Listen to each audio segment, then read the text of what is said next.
Chapter 50. As they looked around, they were shocked to see that the car they had parked just moments ago was no longer there, causing them to come to an abrupt halt. Adelmo couldn't help but think to himself, "Wow, it seems like my own cousin has taken off with our rental car." Lana, feeling a sense of panic, breaks the silence and asks Adelmo, "So, what do we do now that our car has disappeared?" Adelmo, feeling uncertain, replies, "I'm not really sure." Suddenly, Adelmo's attention is drawn to the parking spots, each of them labeled with room numbers. It dawns on him that the very spot where their car used to be parked is now occupied by another vehicle, the same spot where just the other day they had discovered lifeless bodies in one of the rooms. Realizing that there might be a connection, Adelmo quickly formulates a plan and shares it with Lana, saying, "Wait here, I'll be right back." Adelmo hurried back inside the building, his heart racing with worry.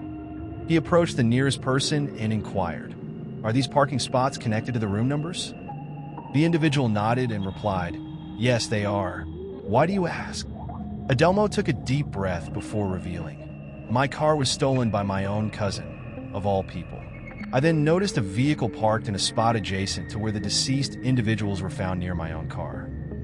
The person's eyes widened in shock as they listened to Adelmo's story. They responded, "Yes, the authorities have been overwhelmed with various incidents lately, so they haven't had the chance to investigate thoroughly." "What's on your mind?" Adelmo hesitated before continuing. "I was thinking, since my cousin took my car, could I possibly borrow the one parked there now, considering its owners are no longer alive?" The individual hesitated for a moment, contemplating Adelmo's request. Finally, they said, "I can't officially condone it, but who's to say anyone will notice if you take it? You seem to be making more of an effort to help out around here than the police have been lately."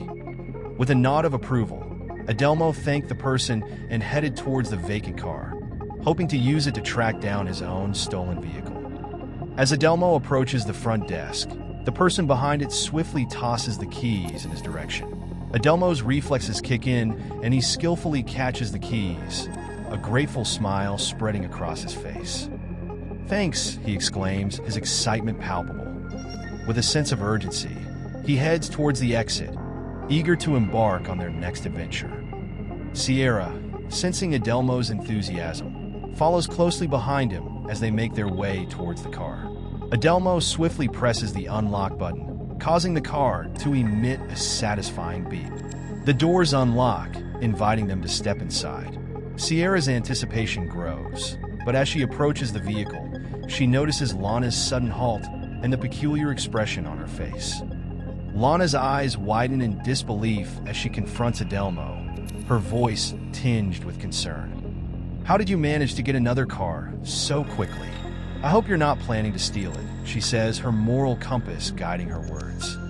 Adelmo, meeting her gaze with a mischievous smile, reassures her with a playful tone. "Don't worry, babe. You're not the one stealing it," he teases, causing Lana's surprise to deepen. However, before she can fully process his words, Adelmo bursts into laughter, revealing that it was all just a joke. No, I'm just kidding.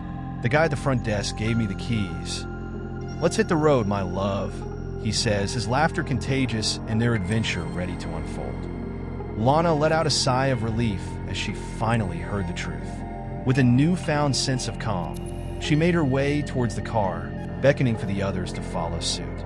Adelmo, always the reliable one, started up the car, and they embarked on their journey towards Werner von Siemens. As they drove, Lana couldn't help but feel a mix of anticipation and nervousness, unsure of what awaited them at their destination.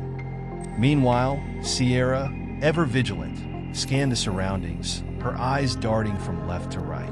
She was on a mission to spot any lingering zombies that might pose a threat. However, to her surprise, there was not a single undead creature in sight. Perplexed, she turned to Lana and Adelmo, her voice filled with curiosity. "Guys, I've been keeping an eye out, but I haven't seen a single one of those brain munchers.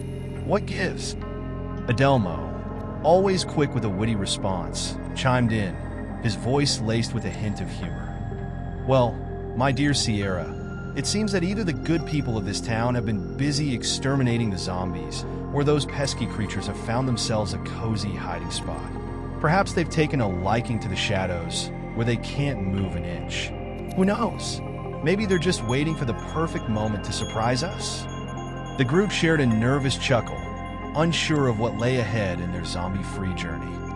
As they pulled up to the building, Adelmo and Lana noticed a group of people dragging in a live zombie. Adelmo, feeling confused, turned to Lana and asked, "Weren't the zombies being dragged into the building supposed to be dead?" Lana paused for a moment, recalling a dream she had recently, and responded, "You might be onto something. Perhaps we missed the time when they were bringing in the dead zombies, but then again, I could be mistaken." Looking around cautiously to ensure that no one was watching them, Adelmo and Lana cautiously approached the door handle of the building. The sight of a live zombie being dragged inside had left them feeling uneasy and unsure of what to expect next. Lana couldn't shake off the feeling that something was off, especially after her dream seemed to align with the strange events unfolding before them. With a sense of trepidation, Adelmo and Lana hesitantly entered the building, unsure of what awaited them inside. The sight of a live zombie being brought in by a group of people had sparked a sense of unease and curiosity within them. As they stepped inside, they braced themselves for whatever mysteries lay ahead, hoping to uncover the truth behind the bizarre scene they had just witnessed.